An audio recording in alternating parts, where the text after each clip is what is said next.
নমস্কার বন্ধুরা, মাম্পির কিচেন চ্যানেলে তোমাদের সবাইকে অনেক অনেক স্বাগত। আজকে চলে এসেছি আবারও একটি নতুন রেসিপি নিয়ে। আজ বানাবো একদম খুব সহজে ঝটপট একটা টিফিন রেসিপি, সেটা হচ্ছে আলু পাস্তা। তো দেরি না করে, স্কিপ না করে পুরো ভিডিওটা দেখো, আশা করছি খুব খুব ভালো লাগবে। তো চলো আমি কি কি উপকরণ নিয়েছি আর কিভাবে আমি এই ঝাল আলু পাস্তাটা বানাচ্ছি চলো দেখে নাও।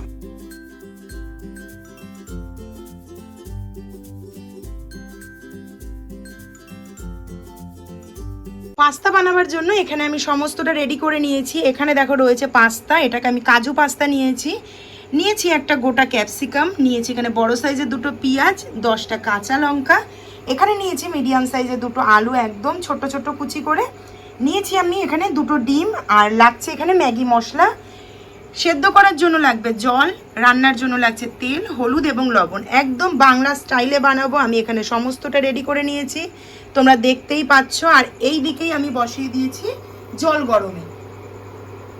জল এখানে উষ্ণ গরম হয়ে গেছে, সেখানে দিয়ে দিচ্ছি ছোট চামচের হাফ চামচ লবণ। পাস্তাটা যাতে সেদ্ধ হওয়ার সময় গায়ে গায়ে না লাগে তার জন্য দিয়ে দিলাম হাফ চামচ রিফাইন তেল। জল দেখতে পাচ্ছ এখানে উষ্ণ গরম হয়ে গেছে, এই পর্যায়ে দিয়ে দেবো আমি পাস্তা। এখানে নিয়েছি আমি 300 গ্রাম পাস্তা।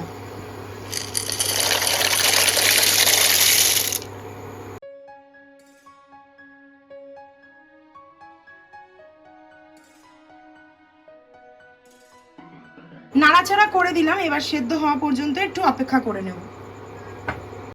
তো দেখো 7 মিনিট মতো পাস্তাটা এখানে আমি ফুটিয়ে নিয়েছি। পাস্তা কিন্তু জল টেনে নিয়ে সেদ্ধ হয়ে গেছে। আর পাস্তার মধ্যে আমি লবণ দিয়েছিলাম, পাস্তাটা যাতে একটু লবণাক্ত হয়ে যায়, কারণ পাস্তার তো নিজস্ব কোনো টেস্ট নেই, সেই কারণে যাতে একটু লবণটা খুব ভালো করে ভিতরে ঢুকে যায়। তো এইবার আমি পাস্তাটাকে ছেঁকে নেব জলটাকে। আমি এরকম একটা স্টিলের ছাঁকনি নিয়েছি, এরপরে পাস্তার জলটা ঝরিয়ে নেব।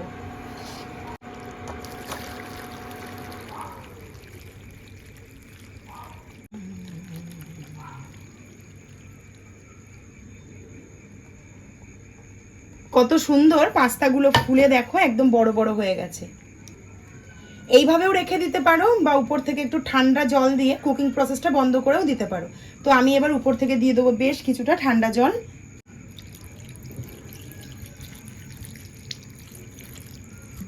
ব্যাস, এবার চলো নেক্সট প্রসেসে যাই। ওভেনের উপর একটা কড়াই নিয়েছি, নিয়ে ওভেনটাকে অন করে দিয়ে দেবো অল্প পরিমাণে সাদা তেল। ডিমের ভুজিয়াটা আমি বানিয়ে নেব। কড়াইতে তেল গরম হয়ে গেছে, এবার দেখো এখানে আমি দুটো ডিম নিয়েছিলাম বাটিতে ফাটিয়ে, দিয়ে দেবো দুটো ডিম। গ্যাসের ফ্লেমটাকে কিন্তু এখানে আমি স্লো করে নিলাম। ডিমের উপর থেকে দিয়ে দেবো 1 পিঞ্চ লবণ, দিয়ে দেবো এইটুকু পেঁয়াজ কুচি, দিয়ে দেবো অল্প করে লঙ্কা কুচি। তোমরা চাইলে কিন্তু লঙ্কা পেঁয়াজটা স্কিপও করে যেতে পারো যদি বাচ্চারা খায়। এবার মিডিয়াম ফ্লেম করে ডিমের ভুজিয়াটা খুব ভালো করে নেব।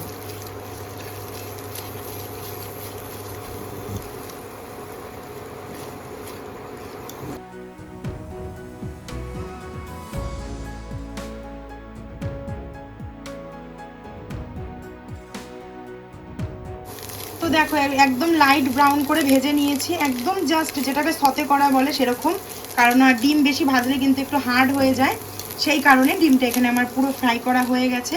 এবার আমি ডিমের ভুজিয়াটাকে নামিয়ে নেব। ডিমের ভুজিয়াটা নামিয়ে নিয়েছি। ডিমের ভুজিয়াটাকে নামিয়ে নিয়ে কড়াইয়ের মধ্যে দিয়ে দেবো আবার বেশ খানিকটা রিফাইন তেল। তেল কিন্তু খুব ভালো করে গরম হয়ে গেছে, এবার দিয়ে দেবো কেটে রাখা আলু।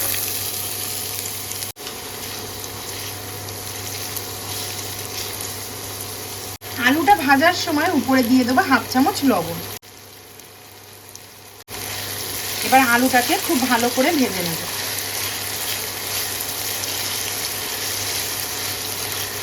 আলুটা এখানে আমি 3 মিনিট শ্যালো ফ্রাই করে নিয়েছি। আলুটা হালকা সেদ্ধ হতে হতেই দিয়ে দেব উপর থেকে পেঁয়াজ কুচি।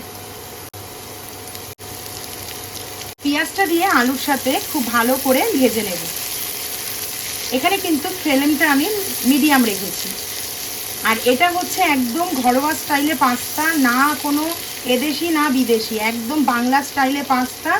এইভাবে যদি বাচ্চাকে টিফিন করে দাও অসাধারণ স্বাদ হয় এবং বাড়ির বড় থেকে ছোট প্রত্যেকেই কিন্তু ভীষণ পছন্দ করবে। তো পেঁয়াজটাকে এপিট ওপিট নাড়াচাড়া করে নিয়েছি। এবার দিয়ে দেবো কেটে রাখা লম্বা লম্বা করে ক্যাপসিকাম। কোনো সবজি কিন্তু এখানে কড়া ভাজা হবে না, ওই জন্য একটার পর একটা নাড়াচাড়া করে আমি এখানে সমস্ত সবজিগুলো অ্যাড করে দিই। দিয়ে দেবো উপর থেকে কেটে রাখা কাঁচা লঙ্কা।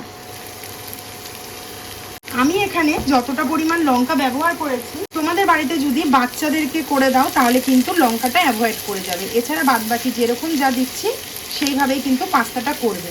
আর আমার মতো এইরকমভাবে পাস্তা বানিয়ে কারা কারা বাড়িতে খাও আমাকে অবশ্যই কিন্তু কমেন্ট সেকশানে জানাতে ভুলো না।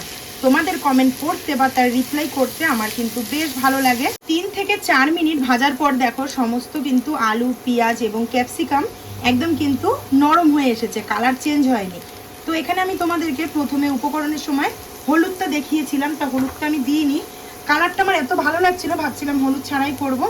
তো তোমরা আমাকে কমেন্টে জানাবে যে হলুদ ছাড়া এই কালারটা ভালো লাগলো নাকি এই যে এখন আমি 1/2 চামচ হলুদ ব্যবহার করলাম তারপরে যে কালারটা আসবে সেটা বেশি ভালো লাগবে। কমেন্ট করতে কিন্তু একদম ভুলবে না, অবশ্যই আমাকে জানাবে।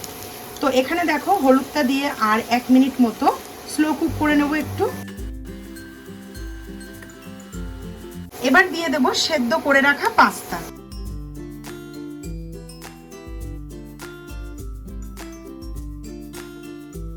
একদম কড়াই টাপুটুপু হয়েও কিন্তু ভরে গেছে, খুব সাবধানে লো টু মিডিয়াম ফ্লেমে উপর নিচ করে নেব পাস্তাটাকে। আর এখানে কিন্তু আমি লবণ ব্যবহার করিনি, যেহেতু পাস্তা সেদ্ধ করার সময় লবণ ব্যবহার করেছি। তোমরাও কিন্তু লবণটা একটু চেক করে তারপর লবণের পরিমাণটা তারপর কিন্তু তোমরা দেবে। খুব ভালো করে এপিট ওপিট করে নেব। দিয়ে দেব ভেজে রাখা ডিমের ভুজিয়া। তোমরা চাইলে আলু এবং সবজির সাথেও কিন্তু ডিমের ভুজিয়াটা অবশ্যই ভেজে দিতে পারো, কিন্তু এখানে আমি ডিমের ভুজিয়াটা আলাদা ব্যবহার করেছি, কারণ যেহেতু বাড়িতেই খাচ্ছি আর বাচ্চারা একটু যে কোনো রকম রান্নায় যদি এরকম ডিম ভুজিয়া থাকে তারা কিন্তু বেশি পছন্দ করে। তো যখন পাস্তাটা খাওয়ার সময় এই মুখে এই বড় বড় ডিমের এই কুচিগুলো পড়বে তখন কিন্তু খেতে আরও বেশি ভালো লাগবে। তো এইভাবে আমি সমস্ত পাস্তাটা আলু ক্যাপসিকামের সাথে উপর নিচ করে মিশিয়ে ভেজে নেব। আর দেখতেই পেলে পাস্তাটা কিন্তু পারফেক্ট সেদ্ধ হয়েছে, কোনোটার গায়ের সাথে কিন্তু পাস্তা লেগে যায়নি।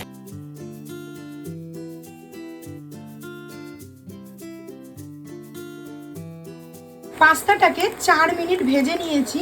এইবার উপর থেকে দিয়ে দেবো 1 প্যাকেট ম্যাগি মশলা।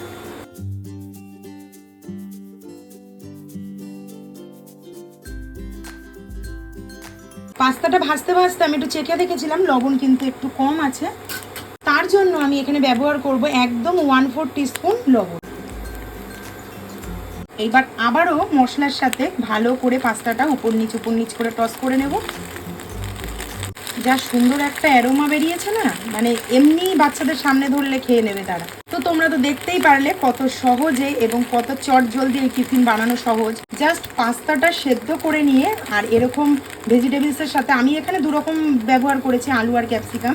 তোমরা কিন্তু নানান ধরনের সবজি ব্যবহার করতে পারো, আর শীতকালে তো কোনো কথাই হবে না, অনেক রকম সবজি দিয়ে এই পাস্তা অবশ্যই কিন্তু বাচ্চাদের টিফিনে তোমরা সার্ভ করতে পারো। তো পাস্তাটা এখানে আমার হয়ে গেছে, চলো সার্ভ করে দেখাই। এবার আমি সার্ভ করে দিচ্ছি পাস্তাটা।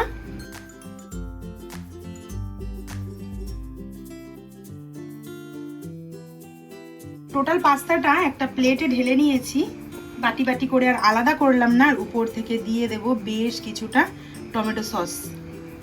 দেখতে খেতে দুটোই কিন্তু ভীষণ ভালো লাগে। তো রেডি হয়ে গেল আমার এখানে একদম ঘরোয়া স্টাইলে ঝাল আলু পাস্তা।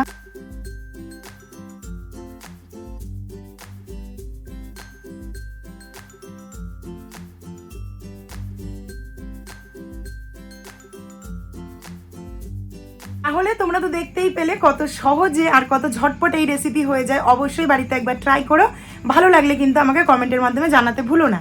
আর যারা আমার চ্যানেলে ভিডিওটি নতুন দেখছে তারা অবশ্যই চ্যানেলটিকে সাবস্ক্রাইব করে নিয়ে পাশে থাকা বেল আইকন প্রেস করে দেবে, যাতে আমি কোনো ভিডিও চাইলে সবার প্রথম নোটিফিকেশন পৌঁছে যায়। আজকের ভিডিওটা যদি ভালো লেগে থাকে অবশ্যই একটি করে লাইক কমেন্ট শেয়ার করে দিও। আজকের মতো ভিডিওটা এখানেই শেষ করছি, দেখা হচ্ছে খুব শিগগিরই নতুন একটি রেসিপির সাথে। টাটা।